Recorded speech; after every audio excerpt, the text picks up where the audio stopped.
Selamat sahabat untuk kita semuanya. Selamat sahabat. Tadinya kalau misalnya jadi tadi lagu pujian ketiga, mungkin khotbah saya hanya 5 sampai 10 menit saja. Karena kenapa? Lagu pujian saja sudah mencukupi untuk firman Tuhan pada sahabat hari ini. Akan tetapi karena tadi sudah diberi kode cukup 2 lagu pujian saja, akan tetapi yaudah, saya akan tetap menyimpulkan firman Tuhan ini supaya tidak terlalu panjang. Karena berhubung waktu sudah menunjukkan pukul 12.25 di mana waktu-waktu krisis. Di sinilah waktu krisis kita. Adapun judul pembahasan pada siang hari ini yaitu agen travel atau travel agen. Kalau kita mendengar tugas dari agen perjalanan atau biro perjalanan adalah untuk menjual tiket bis kepada calon penumpangnya. Pada saat kita ingin pergi, pasti kita akan mencari yang namanya agen travel. Di situ kita akan membeli tiket.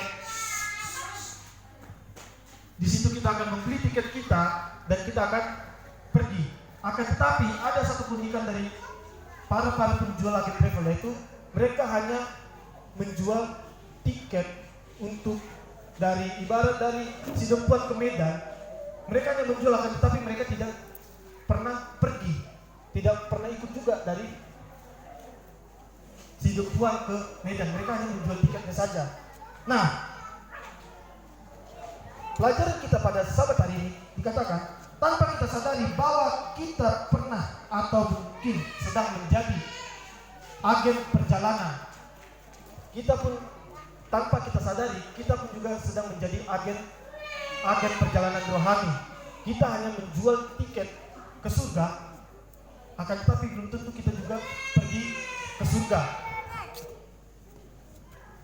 Di sini saya membuat pertanyaan, yaitu apakah kita tertarik menjadi pewaris surga pada sahabat hari ini? Mengapa saya memberikan pertanyaan seperti ini?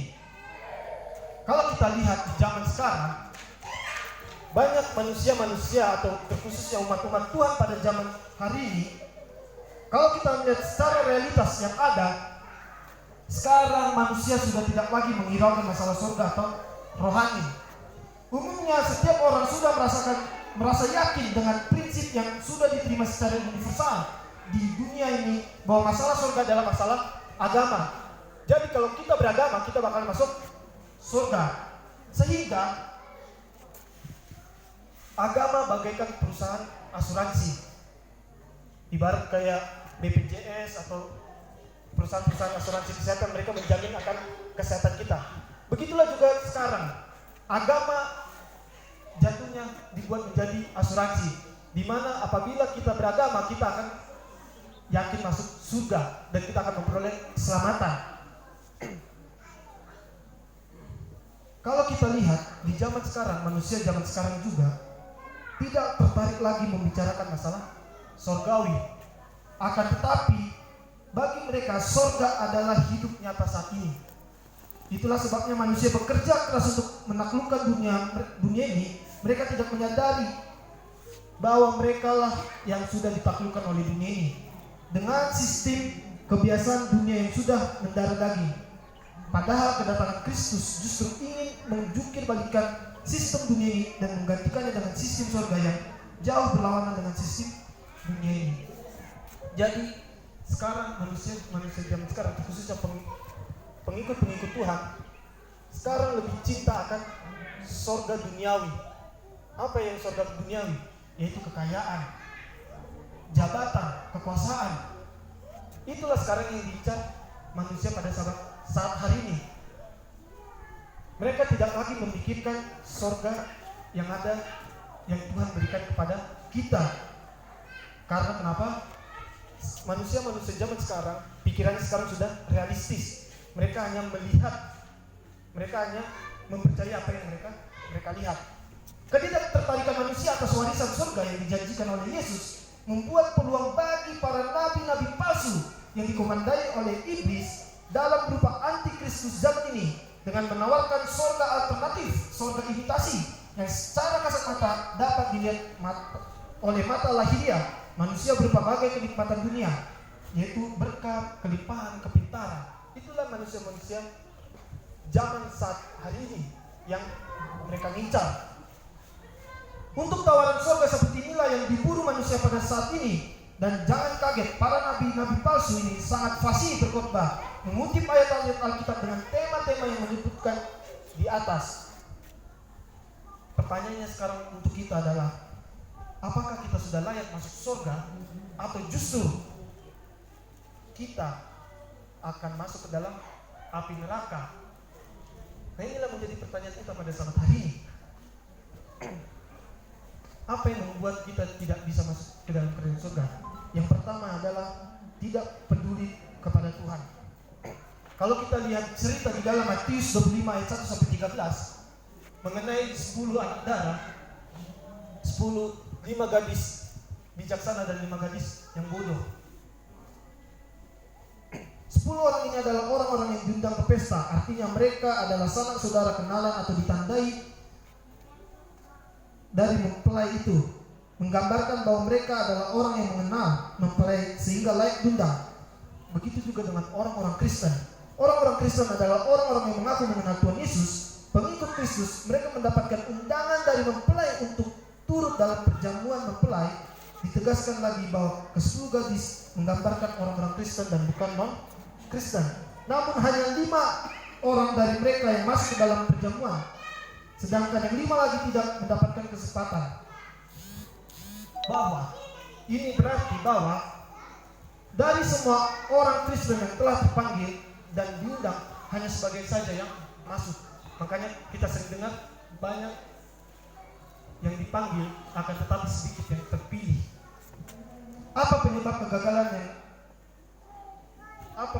kegagalan dari 5 wanita tersebut?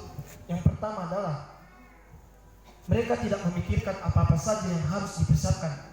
Dan karena mereka tidak memikirkannya, maka akibatnya mereka lupa mengisi minyak ke dalam lampu mereka. Baru yang kedua, mereka tidak serius untuk mengikuti pesta yang sudah diundang untuk mereka. Apa aplikasinya untuk kita? Orang-orang Kristen sekarang ini banyak menghabiskan waktu kita untuk hal-hal duniawi. Kita tidak mempersiapkan diri kita untuk menyambut mempelai pria tersebut. Kita sudah diundang oleh mempelai pria, akan tetapi sekarang apakah kita sudah mempersiapkan kebutuhan kita untuk mengikuti acara perjamuan yang mempelai pria sudah persiapkan, atau justru kita malah seperti orang gadis 5 bodoh tersebut, tidak mempersiapkan apapun?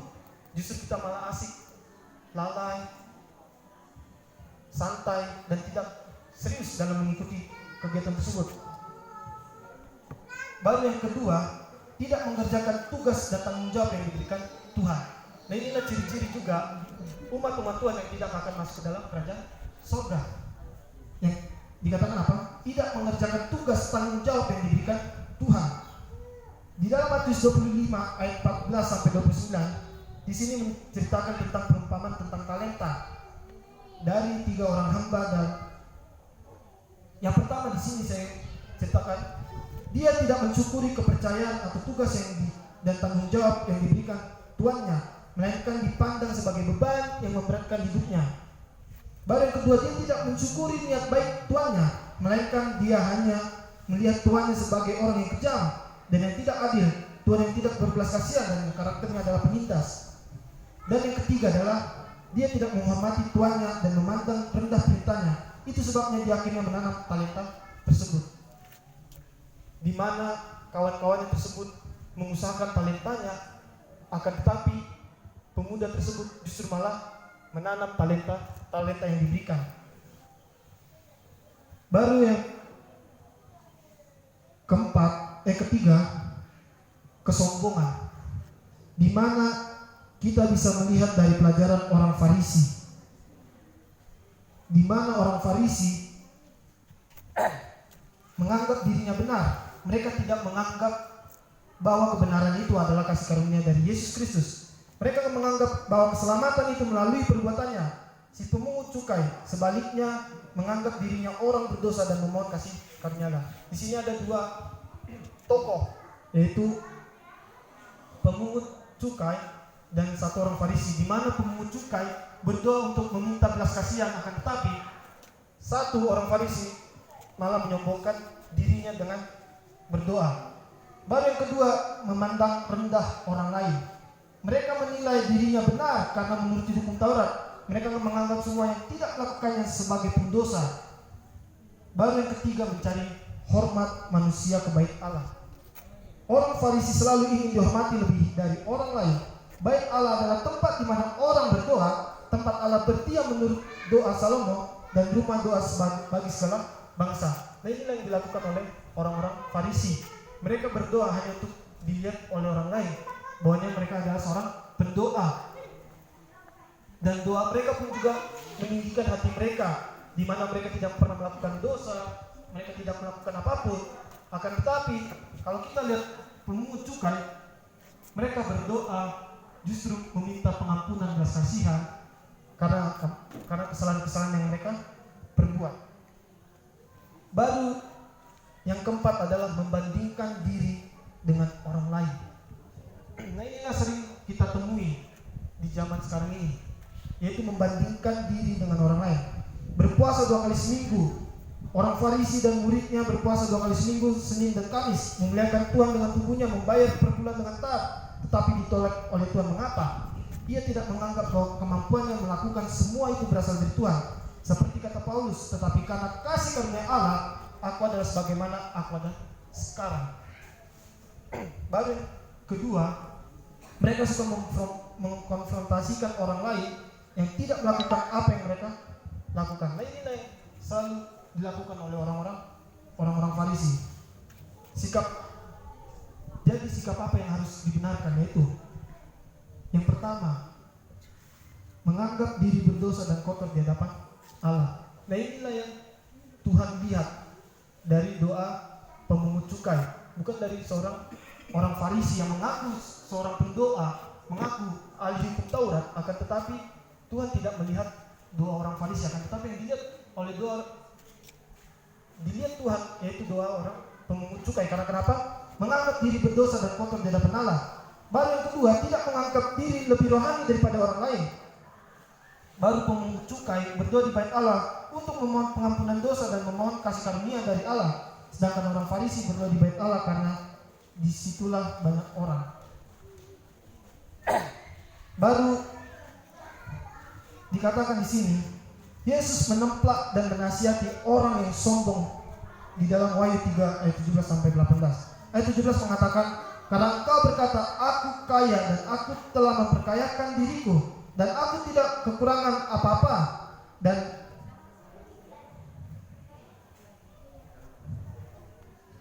karena engkau tidak tahu bahwa engkau melarat dan malang dan miskin, buta dan telanjang.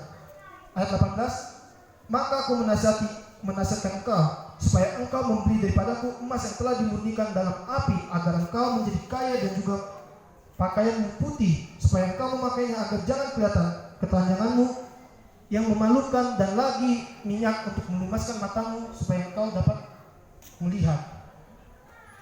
Nah, pelajaran buat kita sekarang, di manakah keberadaan kita sekarang pada saat hari ini? Apakah kita seperti agen biro perjalanan tersebut yang hanya menjual tiket ke orang lain, sedangkan orang lain nyampe ke tempat tujuan, sedangkan kita justru malah berada di situ tidak bergerak. Kebanyakan sekarang umat-umat Tuhan pada saat hari ini, terkhususnya pun juga saya, kita sering menggembor-gemborkan penginjilan, mengabarkan Injil, akan tetapi kita mengabarkan Injil untuk orang lain, akan tetapi tidak kita kabarkan Injil kepada diri kita sendiri.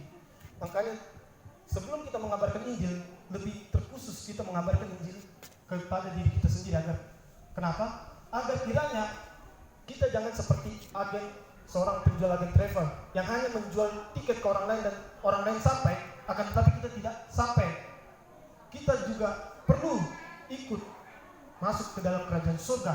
Bukan hanya kita sebagai penjual tiket surga, akan tetapi kita bisa sama-sama masuk ke dalam kerajaan surga.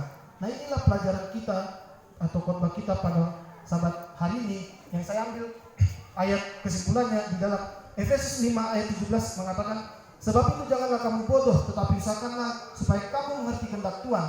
Dan di ayat intinya tadi Matius 25 ayat 13, karena itu berjaga-jagalah sebab kamu tidak tahu akan hari maupun akan saatnya. Inilah pekabaran firman Tuhan pada sahabat hari ini. Tuhan memberkati kita semuanya. Amin.